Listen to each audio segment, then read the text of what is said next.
Assalamu alaikum.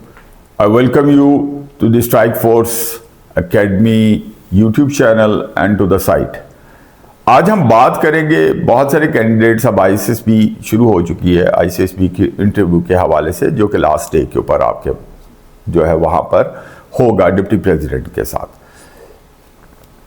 Remember, जब आप interview के लिए जाएंगे तो आपके प्रीवियस 3 डेज में जितने भी डे 1 से टेस्ट हुए हैं, वो उन तमाम टेस्ट का रिजल्ट जो है वो डिप्टी प्रेसिडेंट के सामने पड़ा हुआ होगा।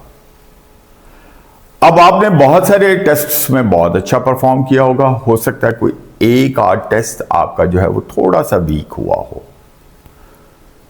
इसी तरह आपकी परफॉर्मेंस जो है वो जज की गई है साइकोलॉजिकली, फिजिकली, मेंटली, इमोशनली, हर तरीकों से आपसे जो भी टेस्ट करवाए गए हैं, उन टेस्ट का सबका एक पर्पस था, वो सिर्फ for the sake of it नहीं थे। तो इन तमाम टेस्ट्स के बीच में जितनी भी आपकी परफॉर्मेंस है अब तक, वो आपके पास जो है वो डिप्टी प्रेसिडेंट के पास जो है आपकी परफॉर्मेंस ओरिएंटेड रिजल्ट जो है वो आ चुका हुआ है। और कैंडिडेट को बुलाने से पहले डिप्टी प्रेसिडेंट हर कैंडिडेट की परफॉर्मेंस ओवर द 3 डेज जो है उसकी, वो उसको जो है वो जज कर चुका है। अब इस इंटरव्यू का एक स्ट्रक्चर है, ये उस स्ट्रक्चर की बुनियाद के ऊपर ये इंटरव्यू का जो क्वेश्चनर है वो तरतीब दिया जाता है। पहले वो क्वेश्चन आपसे किए जाएंगे कि जहां पर आपने 3 टेस्टों के बीच में, 5 टेस्टों के बीच में, 6 टेस्टों के बीच में तो बहुत अच्छा परफॉर्म किया, लेकिन किसी एक टेस्ट में आप बेहतर परफॉर्म नहीं कर सके। आप एक रात पहले, इंटरव्यू से पहले, अपने आप को एनालाइज कीजिए, अपने इन 3 दिनों की परफॉर्मेंस को एनालाइज कीजिए और समझिए कि आपने कहां पर थोड़ा सा कमी जो है वो किसी टेस्ट के बीच में जो है वो आपकी रह गई है। तो आप उस हवाले से क्या कर सकते हैं, पहले तो उस हवाले से आप सोचिए कि मिसाल के तौर पे आप कमांड टेस्ट में जो है वो बेहतर परफॉर्म आपको लगता है वो नहीं कर सके। आप जो अपने बाकी साथी थे उनको जो अपना प्लान था वो आप सही तरीके से उन तक जो है वो अपने प्लान को नहीं पहुंचा सके, फॉर एग्जाम्पल, ठीक है।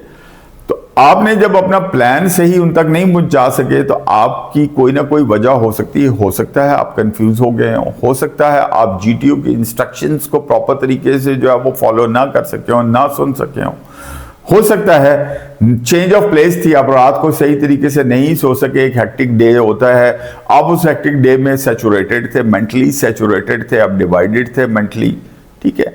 तो जो भी वजह होगी आप उसको एनालाइज कीजिए और उसको सोचिए, उसकी मुताबिकत से आपको सवालात जो है वो पहला सवाल या दूसरा सवाल आपको जो है उस हवाले से आ सकता। सबसे पहला जो सवाल है वो आपको पर्सनल लाइफ, आपकी डिस्कशन के ऊपर जो है वो आ सकती है।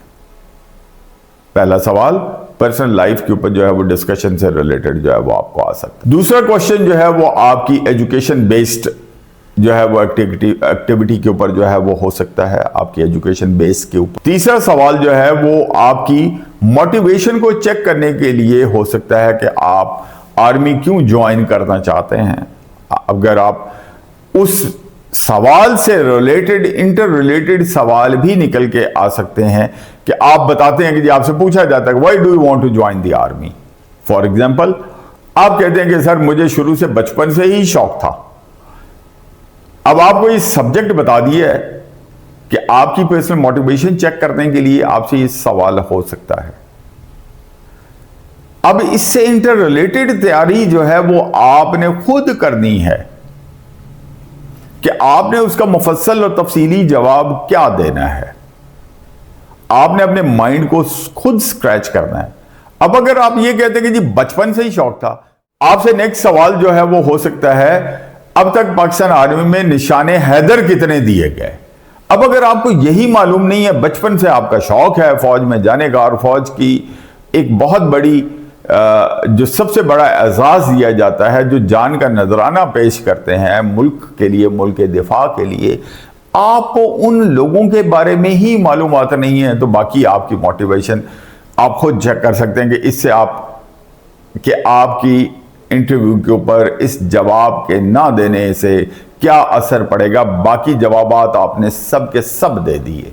अगर आपको सिचुएशनल जजमेंट के हवाले से आपको सवालात जो है वो इंटरव्यू के बीच में जो है वो किए जा सकते हैं। आपके स्ट्रेस लेवल्स को चेक करने के लिए स्ट्रेस ओरिएंटेड सवाल जो है वो हो सकते हैं। आपका आईक्यू लेवल चेक करने के लिए आपकी इंटरनेशनल एंड लोकल अफेयर्स के हवाले से जो है वो मालूमात के हवाले से आपको सवाल जो है वो किया जा सकता है। आपकी बिहेवियर ऑब्जर्वेशंस को देख के जो है वो आपसे सवाल किया जा सकता है। रिमेंबर, ये सारी तैयारी की टिप्स हैं, ये कोई फाइनल वर्डिक्ट नहीं है। इसमें इंटरव्यू की अपनी मर्जी है, वो आपको सिचुएशनली आपके किसी एक सवाल के ऊपर बात को कंटिन्यूटी में रखते हुए पूरा इंटरव्यू उसी सब्जेक्ट से ही रिलेटेड हो जाए, या एक आध उक्का दुक्का सवाल आपसे कुछ और साइडलाइंस के ऊपर जो है वो हो जाए। ये एक बेसिकली स्ट्रक्चर की बात हो रही है कि इंटरव्यू का स्ट्रक्चर क्या हो सकता है। अब हम सेपरेटली इंटरव्यू के लिए कॉन्फिडेंस लेवल जो है वो आपका कैसा होना चाहिए उसके ऊपर बात कर सकते हैं कि आपको हर बात जो आपने करनी है वो कॉन्फिडेंस के लिए करनी है। स्टार्टिंग फ्रॉम जिस दिन आप इंटरव्यू के लिए जाएं तो सुबह को नहा के अच्छे फ्रेश होके शेव करके आप बेहतर कपड़े पहन के इस्त्री हुए कपड़े पहन के स्मार्टली जो है वो आप जाइए, डोर पे नॉक कीजिए। नॉक करने के बाद आप परमिशन लीजिए। परमिशन लेने के लिए प्रॉपरली वॉक इन कीजिए। वॉक इन करने के बाद जाके तो फौरन खुद ही कुर्सी खींच के तो बैठने की कोशिश मत कीजिए। या प्रिलिमिनरी में अब तक टेस्ट में इंटरव्यू में जो है वो सीख चुके होंगे। जब तक आपको परमिशन ना मिले आप उस वक्त तक बैठिए ना। जब आप चेयर के ऊपर बैठ जाएं, यू आर सीटेड, और जब आपको परमिशन मिले तो आप पूछते हैं, मैं सिट डाउन सर। जब आपको परमिशन मिलती है, या आप अगर परमिशन नहीं लेते उससे पहले ही इंटरव्यू लेने वाले डिप्टी प्रेसिडेंट आपको कह देता कि हैव सीट, या आप बैठ जाइए, टेक योर सीट, जो भी आपको कहते हैं, तो आपको फौरन उसके ऊपर सबसे पहले थैंक यू सर का जो है वो लफ्ज इस्तेमाल करना चाहिए। दुनिया का कोई भी टेस्ट इंटरव्यू देने के लिए जाएं, किसी भी टेस्ट का, ये प्रोसीजर जो है ये स्टैंडर्ड प्रोसीजर्स है, ये स्टैंडर्ड प्रोसीजर्स हैं, ठीक है। बाकी इस इंटरव्यू के ऊपर और इंटरव्यू की तैयारी के लिए आप हमारा आर्टिकल जो साइट के ऊपर strikeforcesacademy.com के ऊपर जो है वो साइट के ऊपर जो दिया गया है, उस इंटरव्यू के हवाले से दिए गए आर्टिकल को तफसील से पढ़िए। उसको पढ़ने के बाद अगर फिर भी आपके जहन में कुछ इबहाम या कुछ आपके जहन में सवालात रह जाएं तो आप व्हाट्सएप चैनल के ऊपर बातचीत करके उनको हासिल कर सकते हैं। Thank you.